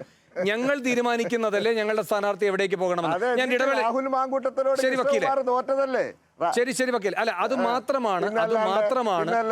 മാത്രമാണ് EN കൃഷ്ണദാസ് ഇന്ന് പറഞ്ഞു വന്ന യുക്തിയിലെ ഒരേ ഒരു പോരായ്മ. കാരണം കൃഷ്ണദാസ് സ്ഥാപിച്ചുകൊണ്ട് വന്നതെല്ലാം ഈ പറയുന്ന ഷാഫിക്ക് ജയിക്കാൻ വേണ്ടി കൃഷ്ണകുമാറിനെ മാറ്റുന്നു എന്നതാണ് EN സുരേഷ് ബാബു ഇന്ന് പറഞ്ഞിരുന്ന ഏറ്റവും പ്രധാനപ്പെട്ട ആരോപണം. പക്ഷേ അങ്ങ് ചൂണ്ടിക്കാട്ടിയതുപോലെ രാഹുൽ മാങ്കൂട്ടത്തിൽ വരുമ്പോൾ എന്ന് വെച്ചാൽ എൻ്റെ തന്നെ പ്രതിനിധി എന്ന് പറഞ്ഞുകൊണ്ട്, എൻ്റെ തന്നെ പിൻഗാമി എന്ന് പറഞ്ഞുകൊണ്ട് ഷാഫി ഈ പറയുന്ന രാഹുൽ മാങ്കൂട്ടത്തിൽ എവിടെ ഇറക്കിയപ്പോൾ കൃഷ്ണകുമാറാണ് വന്നത്.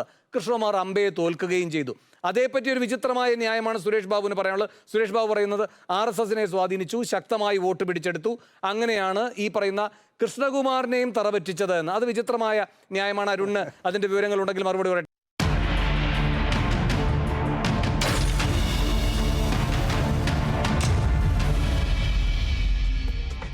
ഡീലും കോമാളിയും ഫാക്ടറാകുമോ എന്ന ബിഗ് ഡയലോഗ് തുടരുകയാണ്.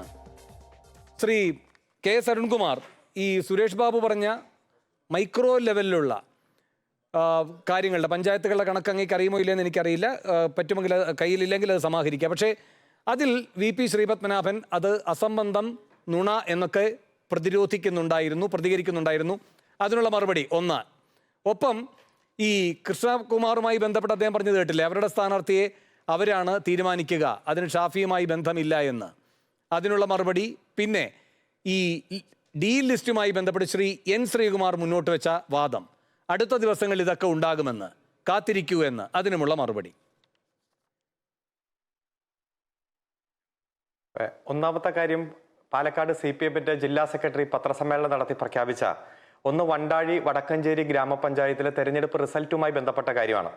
ഈ തവണ ആ തെരഞ്ഞെടുപ്പിലെ പ്രധാനപ്പെട്ട വാർഡുകളിലെല്ലാം കോൺഗ്രസിനും BJPക്കും കോമൺ സ്ഥാനാർത്ഥിയായിരുന്നു.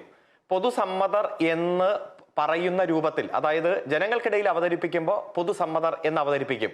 പക്ഷേ ഓരോ കേന്ദ്രത്തിലും ഇവർ തമ്മിൽ പരസ്പര ധാരണയോടെ അങ്ങോട്ടും ഇങ്ങോട്ടും വാർഡുകൾ കൈമാറി, ഇവിടെ BJP ആണെങ്കിൽ അവിടെ കോൺഗ്രസ്, അപ്പൊ രണ്ടുപേർക്കും രണ്ട് മുന്നണിക്കും ഒറ്റ സ്ഥാനാർത്ഥി എന്ന രൂപത്തിൽ പൊതുസമ്മതർ എന്ന് വ്യാഖ്യാനിക്കുന്ന തരത്തിൽ ധാരണയോടെ സഖ്യത്തോടെയാണ് മത്സരിച്ചത് എന്നതാണ് CPM-ന്റെ ജില്ലാ സെക്രട്ടറി പറഞ്ഞത്. അതിന്റെ വിവരങ്ങളും കാര്യങ്ങളെല്ലാം ഞാൻ കൃത്യമായിട്ട് തന്നെ അയച്ചു തരാം. ഇത് പറഞ്ഞപ്പോഴാണ് BJP പ്രതിനിധി പൊട്ടിത്തെറിച്ചത്. ഞാൻ അവിടെ പോയി പ്രവർത്തിച്ചതാണ്, ജയിച്ചതാണെന്ന്. നമുക്ക് ഏതായാലും വസ്തുതകൾ വെച്ച് തന്നെ സംസാരിക്കാം. രണ്ടാമത്തെ കാര്യം, ഇവിടെ നാളെയും മറ്റന്നാളുമായി കുറെ ലിസ്റ്റ് പുറത്തു വരും എന്നതാണ്. എന്താ വരട്ടെ, ലിസ്റ്റ് വരട്ടെ. ഇവിടെ ഒറ്റ ലക്ഷ്യമേ ഉള്ളൂ കോൺഗ്രസിന്. ഈ തെരഞ്ഞെടുപ്പ് കൈകാര്യം ചെയ്യുന്ന ഒരൊറ്റ രാഷ്ട്രീയ വിഷയങ്ങളും ചർച്ചയാകാൻ പാടില്ല. ഇപ്പൊ ഒരു വലിയ യാത്രയൊക്കെ നടത്തിയല്ലോ കാസർഗോഡ് നിന്ന് തിരുവനന്തപുരത്തേക്ക്. അവിടെ വന്ന് ചില പ്രഖ്യാപനങ്ങൾ നടത്തി. ആ പ്രഖ്യാപനങ്ങളെല്ലാം 2-3 ദിവസം കൊണ്ട് മുനയൊടിഞ്ഞു പോയി. ഇത് നേരത്തെ തന്നെ നടത്തിയ പ്രഖ്യാപനമാണ്, മറ്റു പല സംസ്ഥാനങ്ങളിലും പ്രഖ്യാപിച്ച് പരാജയപ്പെട്ടതാണ്. പക്ഷേ ഈ തെരഞ്ഞെടുപ്പ് കൈകാര്യം ചെയ്യുന്ന നിരവധി രാഷ്ട്രീയ വിഷയങ്ങളുണ്ട്. LDF മുന്നോട്ട് വെച്ചത് 10 കൊല്ലത്തെ ഭരണ നേട്ടങ്ങൾ, വികസനം, മറ്റു കാര്യങ്ങളൊക്കെ ഉണ്ട്. ഏത് രാഷ്ട്രീയ വിഷയവും ചർച്ചയാക്കാൻ ഇവർ തയ്യാറല്ല. ഈ 5 നേതാക്കന്മാരുടെ കാര്യം പറഞ്ഞല്ലോ. ഇപ്പോഴത്തെ പ്രതിപക്ഷ നേതാവ്, പഴയ പ്രതിപക്ഷ നേതാവ്, കേന്ദ്ര നേതാവ്, KPCC പ്രസിഡന്റ്, മുൻ പ്രസിഡന്റ്, ആരെങ്കിലും ജനങ്ങളെ ബാധിക്കുന്ന ഏതെങ്കിലും ഒരു വിഷയം അല്ലെങ്കിൽ ഈ തെരഞ്ഞെടുപ്പ് കൈകാര്യം ചെയ്യേണ്ട ഒരു രാഷ്ട്രീയ വിഷയം മുന്നോട്ട് വെച്ചോ? ഇല്ലല്ലോ. പിന്നെ ഇപ്പൊ പാലക്കാട് തുടങ്ങി. ഞാനത് ചോദിച്ചോട്ടെ. പാലക്കാട് അവിടെ പ്രാദേശികമായിട്ടുള്ള ആളാണ് NMR റസാഖ്. അവിടെ ജനിച്ചു വളർന്ന ആളാണ്. ചെറിയൊരു ഹോട്ടലായിട്ട് ആരംഭിച്ചതാണ്. ഇപ്പോൾ ഹോട്ടൽ റെസ്റ്റോറന്റ് അസോസിയേഷന്റെ സംസ്ഥാന പ്രസിഡന്റാണ്. BJP-യുടെ സ്ഥാനാർത്ഥിയും പുറത്തു നിന്നാണ്, കോൺഗ്രസിന്റെ സ്ഥാനാർത്ഥിയും പുറത്തു നിന്നാണ്. അവിടെ പ്രാദേശികമായിട്ടുള്ള ഇപ്പൊ അവസാനത്തെ പഞ്ചായത്ത് തെരഞ്ഞെടുപ്പിന്റെ റിസൾട്ട് വെച്ച് 5000-ൽ താഴെ വോട്ടിന്റെ വ്യത്യാസമേ ഉള്ളൂ കോൺഗ്രസും അതുപോലെ തന്നെ CPM-ഉം തമ്മിൽ. 3 മുന്നണി എടുത്ത് പരിശോധിച്ചാലും ഒരു 5000 വോട്ടിന്റെ വ്യത്യാസമേ ഉള്ളൂ. 5000 വോട്ട് എന്ന് പറഞ്ഞാൽ 2500 വോട്ട് മറഞ്ഞാൽ മതി. പ്രാദേശികമായിട്ട് വന്ന അവിടെ നല്ല ജനബന്ധമുള്ള, ജനങ്ങൾക്കിടയിൽ പ്രവർത്തിച്ച് പരിചയമുള്ള, പൊതുസമ്മതനായ ഒരാൾ സ്ഥാനാർത്ഥിയായിട്ട് വരുന്നു. ഇപ്പൊ അദ്ദേഹത്തിന്റെ സമുദായത്തെ ഏൽപ്പിച്ച് പിടിച്ചുകൊണ്ടിരിക്കുക. അപ്പോൾ ഞാൻ മറ്റൊരു ചാനലിൽ നിന്ന് വരുമ്പോൾ അദ്ദേഹം ഇന്ന സമുദായത്തിൽപ്പെട്ടതാണ്, അതുകൊണ്ട് വോട്ടിന്റെ വിഘടനം ഉണ്ടാക്കും, വിള്ളലുണ്ടാക്കും, കോൺഗ്രസിന്റെ വോട്ടിൽ വിള്ളൽ ഉണ്ടാക്കാൻ വേണ്ടി തന്ത്രപൂർവ്വം ചെയ്തതാണ്. തെരഞ്ഞെടുപ്പിൽ സ്ഥാനാർത്ഥിയെ നിർത്തുന്നത് ജയിക്കാൻ വേണ്ടിയിട്ടാണ്. എല്ലാ വിഭാഗം ആളുകളുടെയും വോട്ട് ക്യാപ്ചർ ചെയ്യാൻ വേണ്ടിയിട്ടുള്ള സ്ഥാനാർത്ഥിയെ അണിനിരത്തും. അപ്പൊ അത്തരത്തിൽ വിവാദം ഉണ്ടാക്കുന്നത് യഥാർത്ഥത്തിൽ തോൽവി ഭയക്കുന്നവരാണ്, രാഷ്ട്രീയം ചർച്ചയാക്കാത്തവരാണ്. അരുൺ ഇപ്പോ NMR റസാഖിനെ പറ്റി അരുൺ പറയുകയുണ്ടായി. NMR റസാഖിനെ പറ്റി അരുൺ പറഞ്ഞു. പക്ഷേ EN സുരേഷ് ബാബു ഇന്ന് പറയുകയാണ്, കോമഡി ഷോ മാത്രം അവതരിപ്പിക്കുന്ന കലാകാരൻ, ഇത്രയും ദുർബലനായ ആൾ ഒരു രാഷ്ട്രീയ നേതാവല്ല, കോൺഗ്രസ് രാഷ്ട്രീയത്തിന്റെ നേതൃത്വത്തിലുള്ള ഒരാളല്ല, രാഷ്ട്രീയ കാര്യങ്ങളിൽ വ്യക്തമായ മതനിരപേക്ഷ നിലപാട് സ്വീകരിക്കാത്ത ഒരാൾ, ഇങ്ങനെയുള്ള ഒരാളെയാണ് ഷാഫി പറമ്പിൽ നിയോഗിച്ചത്. NMR റസാഖിന് ഇത് ഏതെല്ലാം ഘടകങ്ങളുണ്ട്? ഈ പിഷാരടിയെ പറ്റി പറഞ്ഞ പോരായ്മകളുണ്ടല്ലോ, ഇതിൽ ഏത് പോരായ്മയാണ് NMR റസാഖിന് ഇല്ലാത്തത്? നാട്ടിലിപ്പോൾ ദുഃഖമായാലും സന്തോഷമായാലും ആ നാട്ടുകാരോടൊപ്പം ഇഴുകിച്ചേർന്ന് ഹൃദയപൂർവ്വം പ്രവർത്തിക്കാൻ കഴിയുക എന്നതാണ് ഒരു പൊതുപ്രവർത്തകന്റെ ലക്ഷ്യം. ആ നാട്ടിൽ തന്നെ ജനിച്ചു വളർന്ന് അവിടുത്തെ സാമൂഹ്യ ജനകീയ വിഷയങ്ങളിൽ ഇടപെട്ട്, എന്നാൽ വലിയ രാഷ്ട്രീയ നേതാവൊന്നും അല്ലെങ്കിൽ പോലും ജനകീയ വിഷയങ്ങളിൽ ഇടപെടുന്ന ഒരു നേതാവ്, ആ ഒരു ക്വാളിഫിക്കേഷനാണ് NMR റസാഖിനെ സംബന്ധിച്ചിടത്തോളം. മറ്റേതെങ്കിലും ഒരു സ്ഥാനാർത്ഥിയെ ഇഴുത്തി പറയാനോ അദ്ദേഹത്തിന്റെ സ്വഭാവത്തെ പറ്റി പറയാനോ ഞാൻ തയ്യാറല്ല.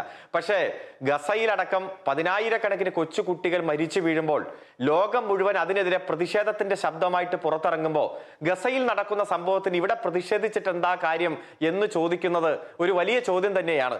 അതോടൊപ്പം തന്നെ ഇപ്പോ യുദ്ധം നമ്മൾ പറഞ്ഞല്ലോ. ഇപ്പൊ സ്വരാജ് പറഞ്ഞൊരു വാചകം ഇപ്പൊ പൊതുവെ എല്ലാവരും അംഗീകരിച്ചു.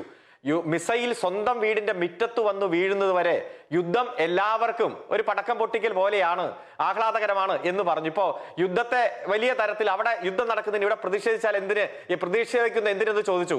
ഇപ്പോ ഗ്യാസിന്റെ അപര്യാപ്തത വന്നപ്പോ എല്ലാവരെയും അത് ബാധിക്കുമ്പോൾ യുദ്ധം എല്ലാവർക്കും ഒരു വേദനയായിട്ട് മാറുന്ന സാഹചര്യമുണ്ട്. ഞാൻ സൂചിപ്പിച്ചത് അത്തരത്തിൽ ജനങ്ങളോടൊപ്പം നിൽക്കുന്ന നേതാക്കന്മാരെ ജനങ്ങൾ അംഗീകരിക്കും.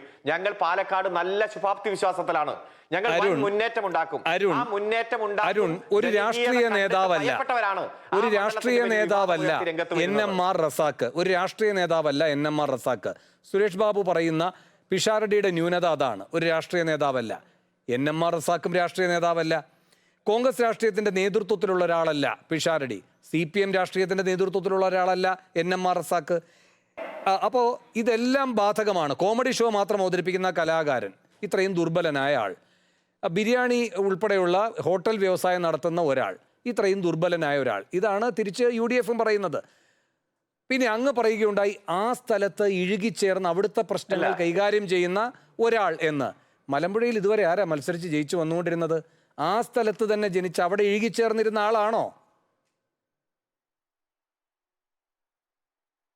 അല്ല, ഒറ്റ കാര്യം ഞാൻ പറഞ്ഞോട്ടെ. ഇവിടെ പൊതുപ്രവർത്തകരെ സംബന്ധിച്ചിടത്തോളം, ജനകീയ വിഷയങ്ങളിൽ ഇടപെടുന്നവരെ സംബന്ധിച്ചിടത്തോളം അവർക്ക് തെരഞ്ഞെടുപ്പ് രാഷ്ട്രീയത്തിൽ അവർ ഇടപെടുന്നത് പോലെ തന്നെ രാഷ്ട്രീയ പാർട്ടികൾ മറ്റു മേഖലയിലുള്ളവരെയും പരീക്ഷിക്കാറുണ്ട്. ഇപ്പോ 1957 VR കൃഷ്ണയ്യർ വരെ, ജസ്റ്റിസ് VR കൃഷ്ണയ്യർ വരെ സ്വതന്ത്രനായിട്ടാണ് മത്സരിച്ചത്. ഇപ്പൊ KT ജലീൽ, അതുപോലെ തന്നെ നിരവധി ആളുകൾ നമ്മുടെ മുന്നിലുണ്ട്. ഇപ്പോ നമ്മുടെ അബ്ദുൾ റഹ്മാൻ, നമ്മുടെ സ്പോർട്സ് മിനിസ്റ്റർ ഉൾപ്പെടെ, അതുപോലെ പ്രൊഫസർ MK സാനു മാസ്റ്റർ ഉൾപ്പെടെ. അല്ല, ഇത് പിഷാരടിക്കും കൊടുത്തൂടെ ഈ ആനുകൂല്യം? സ്വതന്ത്ര സ്ഥാനാർത്ഥികൾ മുകേഷിന് വരെ കൊടുക്കുന്ന ആനുകൂല്യം പിഷാരടിക്ക് കൂടെ കൊടുത്തൂടെ? മുകേഷും തമാശ കഥാപാത്രങ്ങളെയൊക്കെ അവതരിപ്പിച്ച ആളല്ലേ?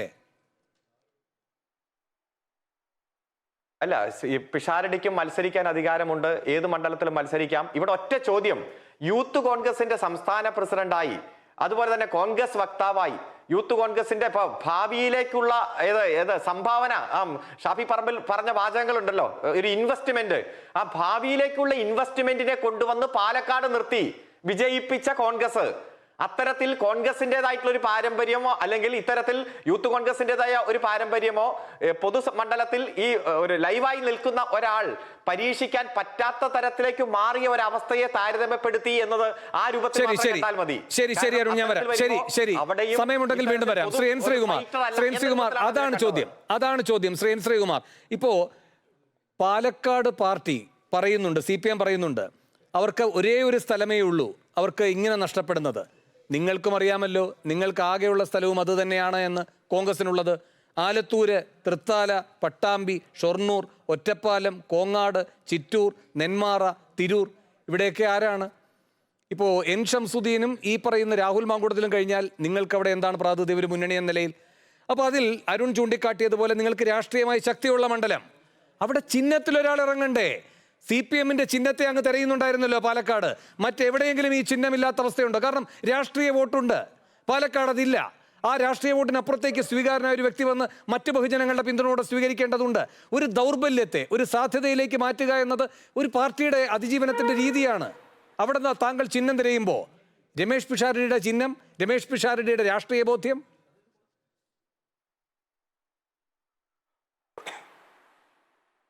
നോക്കൂ വേണു, എനിക്ക് സംസാരിക്കാൻ കുറച്ച് സമയം തരണം. അതായത് വേണുവിൻ്റെ ഇന്നത്തെ ഹെഡിങ്ങിൽ കോമാളിയിൽ കൈപൊള്ളി എന്നുള്ളതാണ്. പക്ഷെ നമ്മൾ ചില മണ്ഡലങ്ങളിൽ കിടന്ന് കറങ്ങുകയാണ്. ഇന്ന് കേരളത്തിൽ CPM അഭിമുഖീകരിക്കുന്ന പ്രശ്നം എന്താണ് വേണു? അവർക്ക് ക്ലാരിറ്റിയോടെ ജനങ്ങൾക്ക് മുമ്പിൽ കാര്യം പറയാൻ പറ്റുന്നില്ല.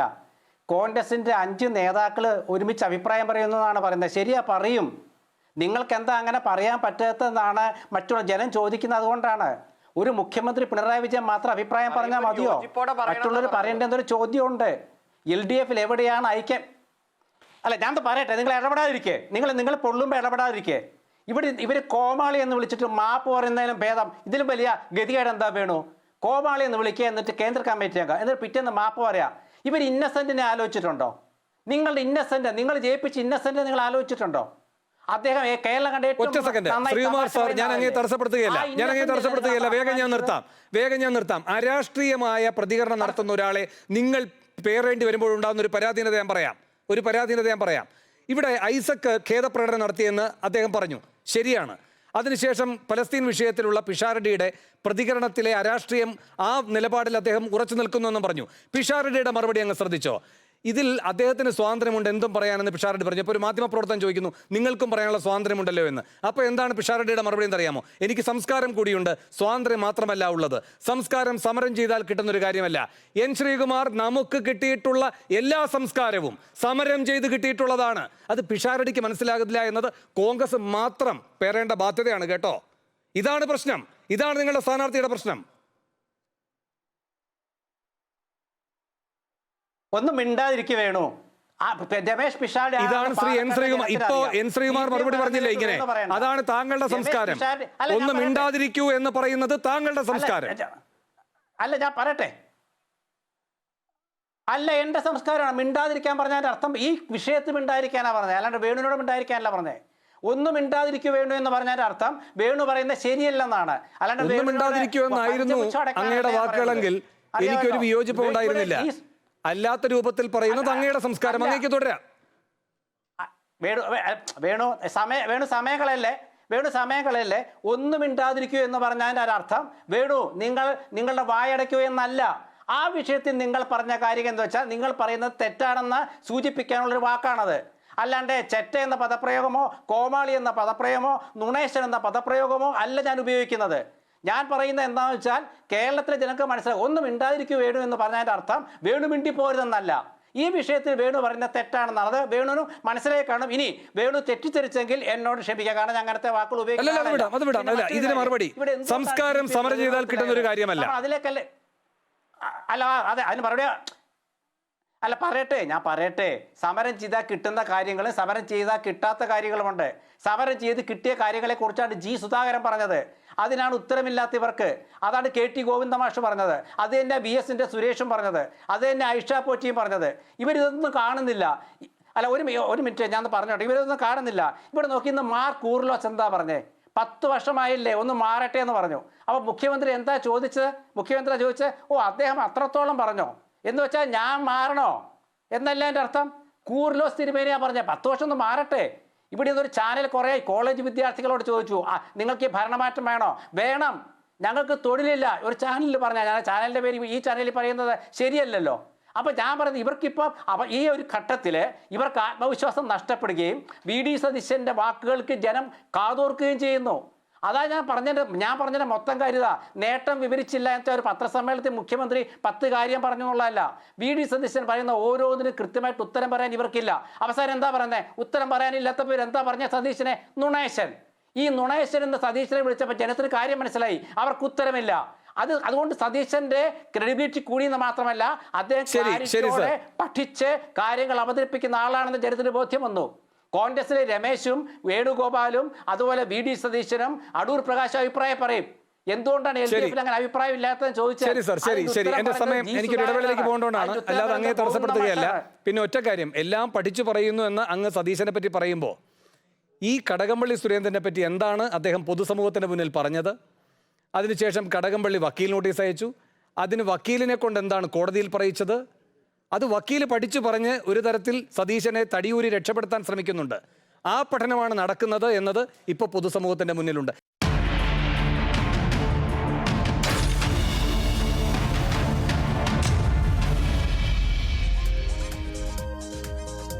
ബിഗ് ഡയലോഗ് അവസാന ഘട്ടത്തിലേക്ക്. ശ്രീ പത്മനാഭൻ വക്കീൽ, അങ്ങേക്ക് കേൾക്കാമെന്ന് തോന്നുന്നു. ഇവിടെ ഇപ്പോൾ ഈ NMR റസാഖുമായി ബന്ധപ്പെട്ട് CPM പറയുന്നത് മതനിരപേക്ഷ വോട്ടുകൾ അവിടേക്ക് എത്തുമെന്നാണ്. കാരണം പിഷാരടിയുടെ പലസ്തീൻ വിഷയത്തിലെ പ്രതികരണം അത് ഇസ്രായേൽ അനുകൂലമായിട്ടുള്ളതാണ്. ആ ഇസ്രായേൽ അനുകൂലമായ നിലപാടെടുക്കുന്നത് സംഖ്യകളാണ്. അരസംഖ്യയാണ് പിഷാരടി. അപ്പോൾ മതനിരപേക്ഷ വോട്ടുകൾ പാലക്കാട് രണ്ടാമത് നിൽക്കുന്ന LDFിലേക്ക് പോകും, LDF വിജയിക്കുമെന്നാണ്. ചുരുക്കം വാക്കുകൾ, എനിക്ക് സമയം കുറവായതുകൊണ്ടാണ്, ക്ഷമിക്കണം അങ്ങ്.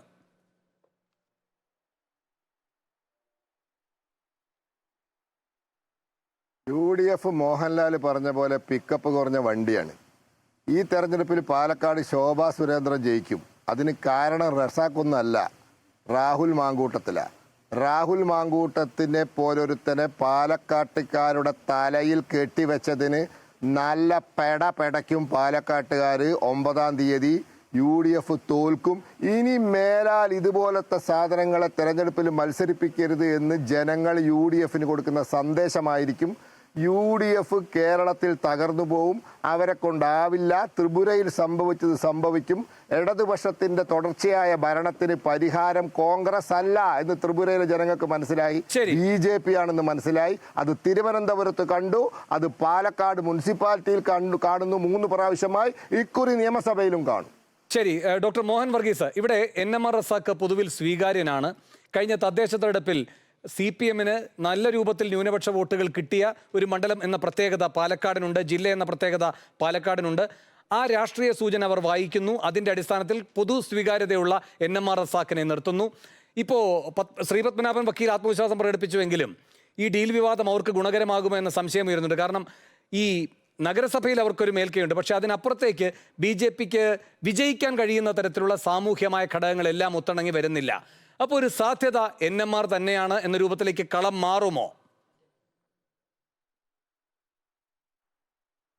NMR റസാഖിന്റെ സാധ്യത എന്ന് പറയുന്നത് അദ്ദേഹത്തിന്റെ മതമാണ്. ഒരു 2 ഹൈന്ദവ സ്ഥാനാർത്ഥികളും ഒരു ന്യൂനപക്ഷ സമുദായത്തിന്റെ സ്ഥാനാർത്ഥികളും മത്സരിച്ചാൽ, പ്രത്യേകിച്ച് ഈ പിഷാരടിയുടെ ഭാഗത്ത് നിന്ന് ഇസ്രായേൽ അനുകൂലമെന്ന് തോന്നാവുന്ന ഒരു പ്രസ്താവന കൂടി വരുമ്പോൾ, വളരെ വൈകാരികമായിട്ടാണ് ഇപ്പോൾ കേരള ജനത മധ്യപൗരസ്ത്യ പ്രദേശത്തെ സംഘർഷങ്ങളിൽ ഇപ്പോൾ പക്ഷം പിടിച്ചുകൊണ്ട് തന്നെയാണ് പലപ്പോഴും കേരള ജനത പ്രതികരിക്കുന്നത് എന്നുകൂടി ഓർക്കുമ്പോൾ ആ ഒരു സാധ്യത പൂർണ്ണമായി തള്ളിക്കളയാനാവില്ല. NMR റസാഖ് കാര്യമായ കേരളം മുഴുവൻ ഒരു പാൻ കേരള അടിസ്ഥാനത്തിൽ കേട്ടിട്ടുള്ളൊരു പേരല്ല എന്നത് സമ്മതിക്കുന്നു. പക്ഷേ യഥാർത്ഥത്തിൽ അവിടെ ഒരു സ്ട്രാറ്റജിക് പ്ലാനിങ് തള്ളിക്കളയാനാവില്ല. അത് മാത്രമല്ല, കൊമേഡിയൻ എന്ന് വിളിച്ചുകൊണ്ട് ഈ പിഷാരടിയെ ഒരു ടെലിവിഷൻ താരമായും കൊമേഡിയനായും ഒക്കെ താഴ്ത്തിക്കെട്ടിയിട്ട് കാര്യവുമില്ല. യഥാർത്ഥത്തിൽ ഈ ഉക്രൈൻ്റെ പ്രസിഡന്റ് ആരാണ്? വൊലോദിമിർ സെലൻസ്കി അവിടുത്തെ ഒന്നാന്തരം ഹാസ്യ താരമായിരുന്നു. അദ്ദേഹത്തിന് രാജ്യത്തിന്റെ നേതാവ് ഒരു യുദ്ധ സമയത്ത് പോലും ആ രാജ്യത്തെ റഷ്യക്കെതിരെ നയിക്കാൻ കഴിയുമ്പോൾ ട്രംപ് പോലും ഒരു ടെലിവിഷൻ താരമായിരുന്നു എന്ന് ഓർക്കണം. അദ്ദേഹത്തിന്റെ ബിസിനസ്സുകാരനാണ്, ടെലിവിഷൻ താരമാണ്. താങ്കൾ ചെയ്യുന്ന ജോലിയൊന്നും അടിസ്ഥാനപ്പെടുത്തി വിജയസാധ്യതയൊന്നും നിർവഹിച്ചിട്ട് വലിയ കാര്യമൊന്നുമില്ല. ശരി, എന്തായാലും കോമാളി എന്ന പ്രയോഗത്തിൽ തോമസ് ഐസക് ഇന്ന് ഖേദം പ്രകടിപ്പിച്ചിട്ടുണ്ട്. VD സതീശൻ ലിസ്റ്റ് പകുതി വായിച്ചു നിർത്തിയിരിക്കുകയാണ്. ലിസ്റ്റ് പൂർത്തിയാക്കാതെ അദ്ദേഹത്തിനും ഖേദം പ്രകടിപ്പിക്കേണ്ടി വരുമോ? രാഷ്ട്രീയ കേരളം കാത്തിരിക്കുന്നു. വളരെയധികം നന്ദി. ഈ ചർച്ചയിൽ പങ്കെടുത്ത എല്ലാവർക്കും. ബിഗ് ഡയലോഗ് അവസാനിക്കുന്നു. അല്പസമയത്തിനകം ബിഗ് ഇലക്ഷൻ ഹെഡ്ക്വാർട്ടേഴ്സ്.